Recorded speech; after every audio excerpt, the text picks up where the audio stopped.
നമ്മുടെ മക്കൾ നല്ല മക്കളാകണം, അവർ നമുക്ക് ഉപകാരപ്പെടണം, നമ്മുടെ കുടുംബത്തിന് ഉപകാരപ്പെടണം, സമൂഹത്തിന് ഉപകാരപ്പെടണം, നാടിനും രാജ്യത്തിനും ഉപകാരപ്പെടണം, നാളെ പരലോകത്ത് അവർക്കും ഉപകാരപ്പെടണം, നമുക്കും ഉപകാരപ്പെടണം എന്നാണ് നമ്മുടെ ആൺകുട്ടികളെ കുറിച്ചും പെൺകുട്ടികളെ കുറിച്ചും നമ്മളെല്ലാവരും വിചാരിക്കുന്നതും. അതാണ് നമ്മുടെ ആഗ്രഹവും. അതിനുവേണ്ടിയാണ് നിരന്തരമായി നാം കഷ്ടപ്പെടുന്നതും. നമ്മുടെ മക്കൾ നല്ലവരാകാനാണ് നാം കഷ്ടപ്പെടുന്നത്. അവർ മദ്യപിക്കരുത്, അവർ വ്യഭിചരിക്കരുത്, അവർ മോശം കാര്യങ്ങളിലേക്ക് പോകരുത്, അവർ സമൂഹത്തെ കൊണ്ട് പറയിപ്പിക്കരുത് എന്നാഗ്രഹിക്കുന്നവരാണ് ഓരോ രക്ഷിതാക്കളും. അതിനെന്താണ് ചെയ്യേണ്ടത് എന്നതിന് വിശുദ്ധ ഇസ്ലാം പഠിപ്പിക്കുന്ന വളരെ കൃത്യമായ മാർഗമുണ്ട്. എന്താണ് നല്ല മക്കളാകാൻ മാതാപിതാക്കൾ ചെയ്യേണ്ട ബാധ്യതകളും കടപ്പാടുകളും എന്താണ്? അതിലൊന്നാമത്തേത് ആ മക്കൾക്ക് വേണ്ടി വളരെ ആത്മാർത്ഥമായി പ്രാർത്ഥിക്കുക എന്നതാണ്. മക്കൾക്ക് വേണ്ടിയുള്ള പ്രാർത്ഥന എവിടെ നിന്നാണ് ആരംഭിക്കുന്നത്? മക്കൾക്ക് വേണ്ടി നല്ല മക്കളാകാനുള്ള പ്രവർത്തനങ്ങൾ എവിടെ നിന്നാണ് ആരംഭിക്കുന്നത്? ആ പ്രവർത്തനം വിവാഹം കഴിക്കുന്നതിന്റെ മുമ്പ് ആരംഭിക്കുന്നുണ്ട്. നല്ല മക്കളുണ്ടാകണം എന്ന ആഗ്രഹം വിവാഹം കഴിക്കുന്നതിന്റെ മുൻപ് തന്നെ ഒരു ചെറുപ്പക്കാരന്റെ മനസ്സിലുണ്ടാകണം. ഞാൻ വിവാഹം കഴിച്ചാൽ എനിക്ക് മക്കൾ ഉണ്ടാകും, അല്ലെങ്കിൽ ഉണ്ടാകണം. അതുണ്ടാകുക എന്നതാണ് ജീവിതത്തിലെ അനുഗ്രഹം. അതുകൊണ്ട് എൻ്റെ മക്കൾക്ക് മതബോധം നൽകുന്ന, എൻ്റെ മക്കൾക്ക് ധാർമ്മികമായ ശിക്ഷണം നൽകുന്ന ഒരു പെൺകുട്ടിയെയാകണം ഞാൻ എൻ്റെ ജീവിതത്തിലേക്ക് സെലക്ട് ചെയ്യേണ്ടത്, ഞാൻ തെരഞ്ഞെടുക്കേണ്ടത് എന്ന ബോധ്യം വൈവാഹിക ജീവിതം വിവാഹം ഉറപ്പിക്കുന്നതിന്റെ മുൻപ് തന്നെ ഒരു ചെറുപ്പക്കാരൻ ചിന്തിക്കണം എന്നതാണ് ഇസ്ലാമിന്റെ കാഴ്ചപ്പാട്. അതുകൊണ്ടാണ് അള്ളാഹുവിന്റെ പ്രവാചകൻ പറയുന്നത്, വിവാഹം എന്നത് പല കാര്യങ്ങളിൽ നാട്ടിൽ നടക്കാറുണ്ട്. സമ്പത്തിനു വേണ്ടി വിവാഹം കഴിക്കുന്ന ആളുകളുണ്ട്, തറവാടിത്തം നോക്കി വിവാഹം കഴിക്കുന്ന ആളുകളുണ്ട്, സൗന്ദര്യം നോക്കി വിവാഹം കഴിക്കുന്ന ആളുകളുണ്ട്. ഫദ്ഫർ ബിദാത്തിദ്ദീൻ, നിങ്ങൾ മതബോധമുള്ളവളെ നിങ്ങൾ വിവാഹം കഴിക്കണം. ഇത് മൂന്നും പാടില്ല എന്നതല്ല. എന്നാൽ നിങ്ങളുടെ സെലക്റ്റിൽ, നിങ്ങളുടെ തെരഞ്ഞെടുപ്പിൽ നിങ്ങൾ മൂല്യം നൽകേണ്ടത്, നിങ്ങൾ പ്രാധാന്യം നൽകേണ്ടത് മതബോധമുള്ള പെൺകുട്ടിയെയാകണം. തെരിബത് യദാക്, നിങ്ങളുടെ കയ്യിൽ കുറച്ചധികം മണ്ണ് പുരണ്ടാലും ശരി, നിങ്ങൾ ജീവിതത്തിൽ കുറച്ച് കഷ്ടപ്പെട്ടാലും ശരി, നിങ്ങളുടെ ജീവിതത്തിൽ അത് വിജയമായിരിക്കുമെന്ന് പ്രവാചകൻ സല്ലല്ലാഹു അലൈഹി വസല്ലം സൂചിപ്പിക്കുകയാണ്. അപ്പോൾ നല്ല മക്കൾ ഉണ്ടാകാനുള്ള ആഗ്രഹം വിവാഹം കഴിക്കുന്നതിന്റെ മുൻപ് തന്നെ ചെറുപ്പക്കാർ ചിന്തിക്കണം. വിവാഹം കഴിപ്പിക്കുന്നതിന് മുൻപ് തന്നെ മാതാവും പിതാവും ചിന്തിക്കണം. വിവാഹം കഴിപ്പിച്ചൊരു വീട്ടിലേക്ക് അയക്കുന്നതിന്റെ മുൻപ് തന്നെ ആ ചെറുപ്പക്കാരന്റെ മതബോധം എന്താണ് എന്നത് ഓരോ മാതാപിതാക്കളും ആഗ്രഹിക്കുകയും ചിന്തിക്കുകയും വേണം. അല്ലെങ്കിൽ ഒന്നാമത്തെ നല്ല മക്കൾ ഉണ്ടാകുക എന്നതിന്റെ ഒന്നാമത്തെ സ്റ്റെപ്പ് തന്നെ പരാജയപ്പെട്ടു എന്നതാണ്. രണ്ടാമത്തേത് മക്കൾക്ക് വേണ്ടിയുള്ള പ്രാർത്ഥനയാണ്. അള്ളാഹുവിന്റെ പ്രവാചകൻ പറഞ്ഞു 3 പ്രാർത്ഥനകൾ. ആ 3 പ്രാർത്ഥനകൾ അള്ളാഹു സുബ്ഹാനഹു വ തആല ഉത്തരം നൽകുന്ന പ്രാർത്ഥനകളാണ്. ലാ ശക്ക ഫീഹിന്ന, അതിലൊരു സംശയവുമില്ല. ഏതാണ് ആ 3 പ്രാർത്ഥനകൾ? ഒന്ന്, അക്രമത്തിന് വിധേയരായ ആളുകൾ, അനീതിക്ക് വിധേയരായ ആളുകൾ, അവർ അള്ളാഹുവിനോട് പ്രാർത്ഥിച്ചു കഴിഞ്ഞാൽ ആ പ്രാർത്ഥനയ്ക്ക് കുറച്ചു വൈകിയിട്ടാണെങ്കിലും ശരി അള്ളാഹു ഉത്തരം നൽകും. രണ്ടാമത്തേത് യാത്രക്കാരന്റെ പ്രാർത്ഥനയാണ്. ദീർഘദൂരം യാത്ര ചെയ്യുന്ന സന്ദർഭത്തിൽ പ്രയാസപ്പെട്ട യാത്രാക്ലേശം മൂലം ഒരു വിശ്വാസി പ്രാർത്ഥിച്ചു കഴിഞ്ഞാൽ ആ പ്രാർത്ഥനയ്ക്ക് അള്ളാഹു ഉത്തരം നൽകും. മൂന്നാമത്തേത് ദഅവത്തുൽ വാലിദി അലാ വലദിഹി, മാതാപിതാക്കളുടെ പ്രാർത്ഥന മക്കൾക്ക് വേണ്ടിയുള്ളതാണ്.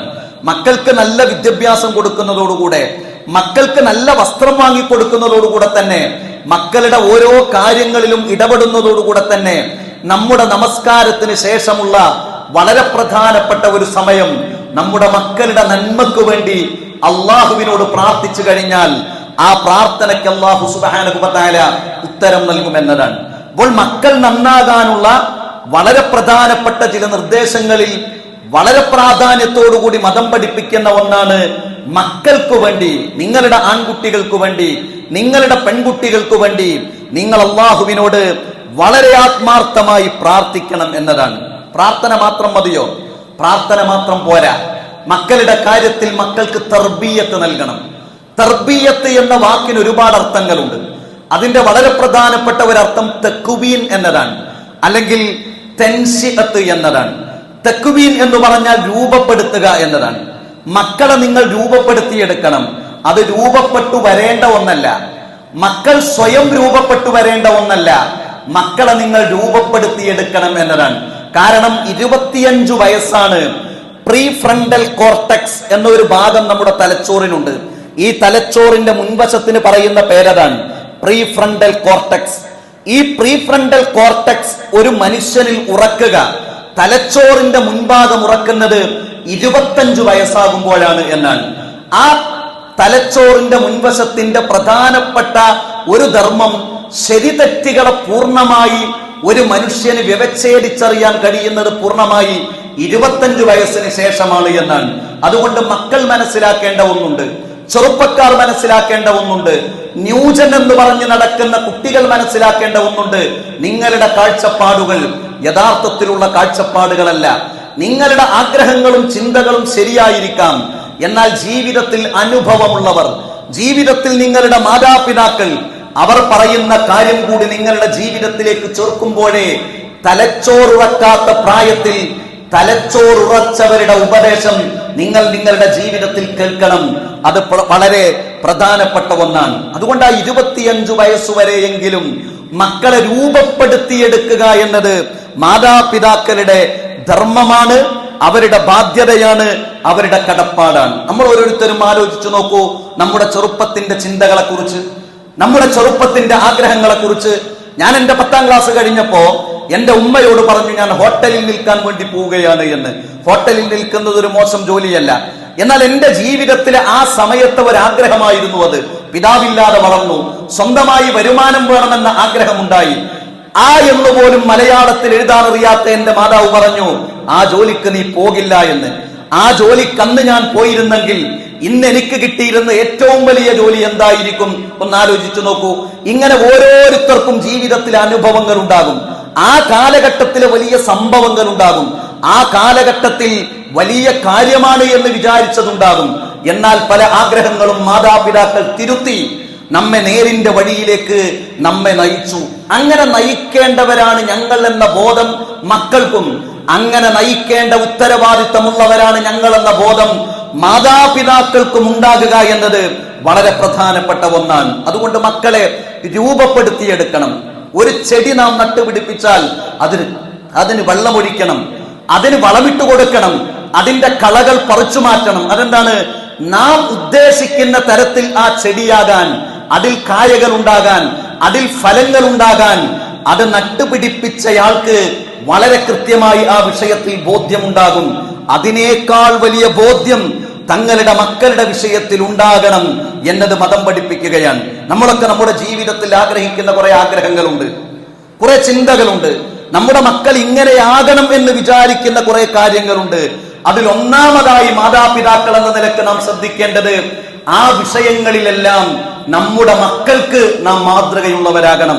നമുക്ക് ആഗ്രഹമുണ്ടാകും, എന്റെ മകൻ, എന്റെ മകൾ ഏത് സ്ഥലത്തെത്തിയാലും, ഏത് പ്രദേശത്തെത്തിയാലും, ഏത് വിശ്വാസ സംഹിതകളുടെ ഇടയിൽ അകപ്പെട്ട് കഴിഞ്ഞാലും പതറാത്ത, ഇളകാത്ത, ഏകദൈവ വിശ്വാസമുള്ള, ശിർക്ക് ചെയ്യാത്ത, ബഹുദൈവാരാധനയിലേക്ക് പോകാത്ത മകനാകണം, മകളാകണം എന്ന ചിന്തയും ആഗ്രഹവും നമുക്കുണ്ടെങ്കിൽ ആദ്യം അതിന്റെ റോൾ മോഡലാകേണ്ടത് നമ്മളാണ്.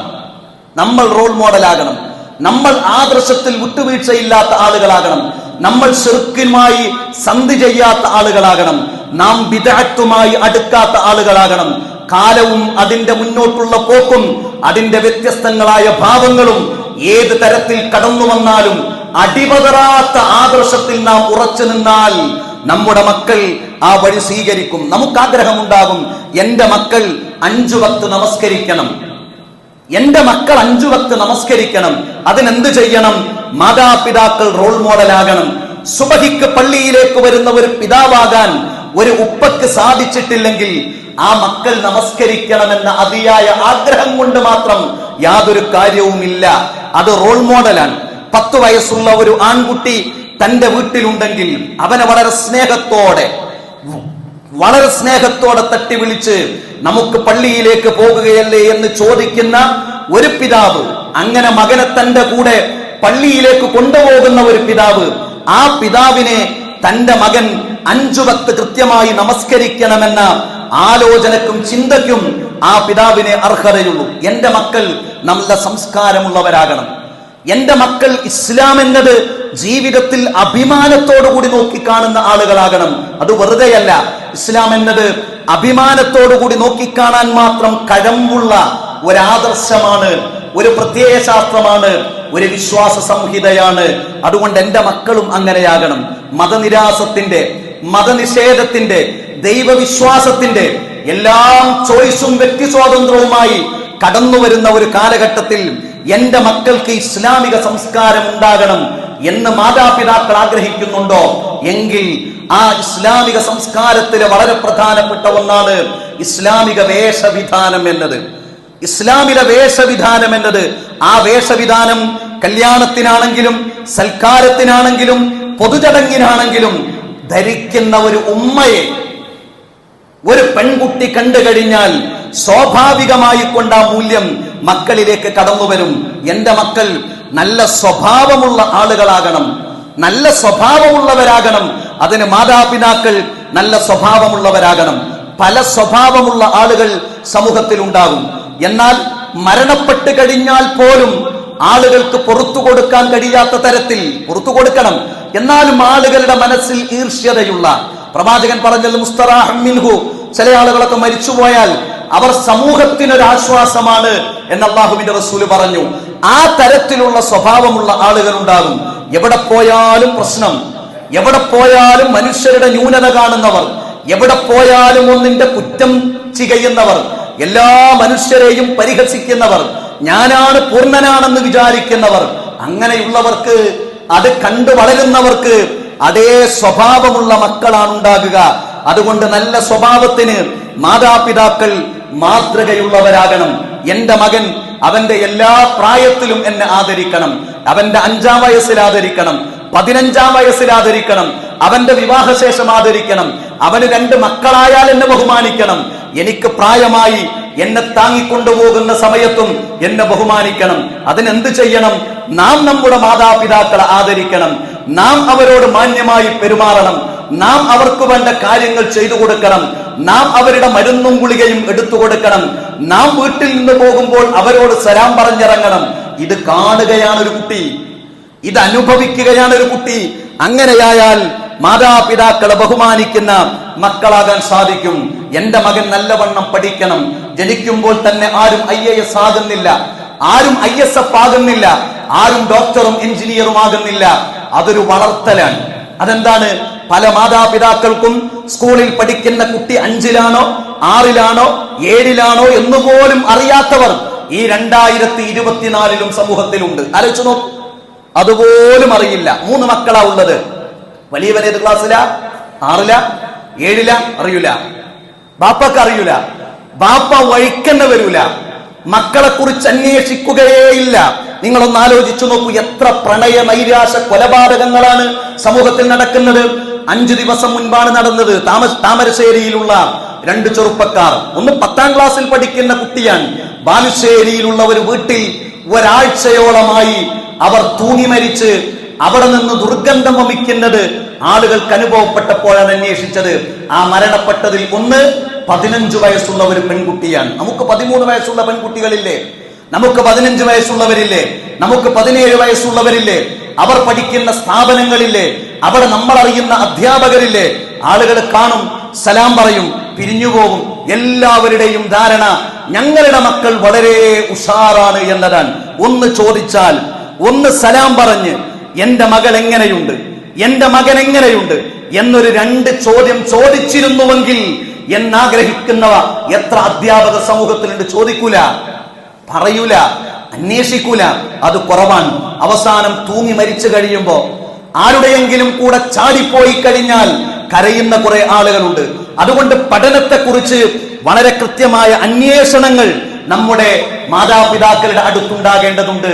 ചുരുക്കത്തിൽ നമ്മിൽ നിന്ന് നമ്മുടെ മക്കളിലേക്ക് അനുഭവിക്കുന്ന അവരുടെ കാഴ്ച, അവരുടെ കേൾവി, അവരുടെ അനുഭവം അത് നന്നാകണം. നമ്മുടെ മക്കൾ നമ്മളുടെ കുടുംബങ്ങളിൽ നിന്ന് കാണുന്ന കാഴ്ച അത് നന്നാകണം. അവരുടെ കേൾവി അത് നന്നാകണം. അവരുടെ അനുഭവം അത് നന്നാകണം.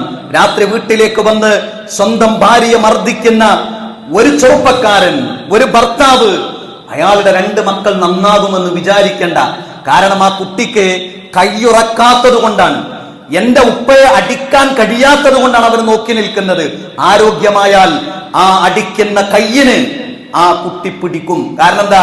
സ്വന്തം മാനാണ് തല്ലുന്നത്. നന്നാവൂല. ചെറിയ കാരണത്തിന് പച്ചത്തെറി സ്വന്തം ഭാര്യയെ വിളിക്കുന്ന ഭർത്താക്കന്മാർ, അവിടെ ഒരു കുട്ടി നന്നാവൂല. തന്റെ ഭർത്താവിനെ അനുസരിക്കാതെ, എന്തു പറഞ്ഞാലും കേൾക്കാതെ, യാതൊരു നിലയും വിലയും കൊടുക്കാതെ ഒരു ഭർത്താവിന് വീട്ടിൽ ഒരു ഭാര്യ ആ രൂപത്തിൽ മുന്നോട്ട് പോയാൽ അവിടെ ഒരു കുട്ടി നന്നാകാനുള്ള അവസ്ഥ വളരെ കുറവാണ്. ഉമർ ഇബ്നു ഖത്താബ് റളിയല്ലാഹു അൻഹുവിന്റെ അടുത്തേക്ക് ഒരു പിതാവ് വന്നു. യസ്കു ഇലൈഹി ഉഖൂക ഇബ്നിഹി, മകനെ കുറിച്ചുള്ള പരാതിയാണ് പറയുന്നത്. മകനെ വിളിച്ചു, ചോദിച്ചു, മോനെ നീ എന്താണ് ഉപ്പയെ അനുസരിക്കാത്തത്? മകൻ ചോദിച്ചു, അല്ലയോ ഖലീഫ, ഈ മാതാപിതാക്കൾക്ക് മക്കളോട് വല്ല ബാധ്യതയും ഉണ്ടോ? ഉണ്ട്. എന്താണത്? ഉമർ ഇബ്നു ഖത്താബ് റളിയല്ലാഹു അൻഹു പറഞ്ഞു, അൻ യൻതഖി ഉമ്മഹു, നല്ല ഒരു ഉമ്മയെ സെലക്ട് ചെയ്ത് കൊടുക്കുക എന്നതാണ്. ഇല്ല, എന്റെ ഉമ്മ നല്ലതല്ല. അൻ യുഹ്സന ഇസ്മഹു, നല്ല ഒരു പേര് വിളിക്കുക എന്നതാണ്. ആ കാലഘട്ടത്തിലൊക്കെ ഒരർത്ഥവും അറിയാത്ത പേരുകളാണ്. ആ കുട്ടി പറഞ്ഞു, എന്റെ പേര് ജ്വൽ എന്നാണ്, കരിവണ്ട് എന്നർത്ഥം വരുന്ന, ബാത്റൂമിലൊക്കെ കാണുന്ന കരിവണ്ട് എന്നർത്ഥം വരുന്ന ഒരു പേരാണ് എനിക്ക് വിളിച്ചിട്ടുള്ളത്. വയുഅല്ലിമുഹുൽ കിതാബ, വിശുദ്ധ ഖുർആൻ പഠിപ്പിച്ചു കൊടുക്കണമെന്നാണ്. ഇന്നുവരെ എന്റെ ഉപ്പ, എന്റെ ഒരു ഉമ്മ ഒരു ഹറഫ് പോലും ആ ഖുർആനിൽ നിന്ന് എനിക്ക് പഠിപ്പിച്ചു തന്നിട്ടില്ല എന്നതാണ്. ഞാൻ സൂചിപ്പിച്ചത് മക്കൾക്ക് നാം മാതൃകയുള്ളവരാകുക എന്നതാണ്. നമ്മുടെ അഭിനയം വളരെ കൃത്യമായി മനസ്സിലാക്കുന്നവരാണ് മക്കൾ. 7ാം ക്ലാസ് 8ാം ക്ലാസ്സിൽ എത്തിക്കഴിഞ്ഞാൽ തന്റെ പിതാവിന്റെ ഫോണിൽ ഉപ്പ എന്ത് കാണുന്നു എന്നത് സെർച്ച് ചെയ്തെടുക്കാൻ കഴിയുന്ന പ്രാപ്തിയുള്ള മക്കളാണുള്ളത്. ഉമ്മയുടെ മൊബൈൽ ഫോണിൽ നിന്ന് പോകുന്ന മെസ്സേജുകൾ എന്താണ് എന്ന് തപ്പിയെടുക്കാൻ കഴിയുന്നവരാണ് മക്കൾ. അവരതെങ്ങനെ മിണ്ടാതെ നിൽക്കും മോശമാണെങ്കിൽ. എന്നിട്ടൊരു കാലം വരുമ്പോ അവർ അതിനെ അനുകരിക്കും. അതുകൊണ്ട് ഏറ്റവും നല്ല രൂപത്തിൽ മക്കൾക്ക് മാതൃകയാകുന്ന തരത്തിൽ മാതാപിതാക്കൾ മാറുക എന്നത് വളരെ പ്രധാനപ്പെട്ട ഒരു കാര്യമാണ്. അല്ലാഹു സുബ്ഹാനഹു വ തആല നമ്മെ അനുഗ്രഹിക്കുമാറാകട്ടെ.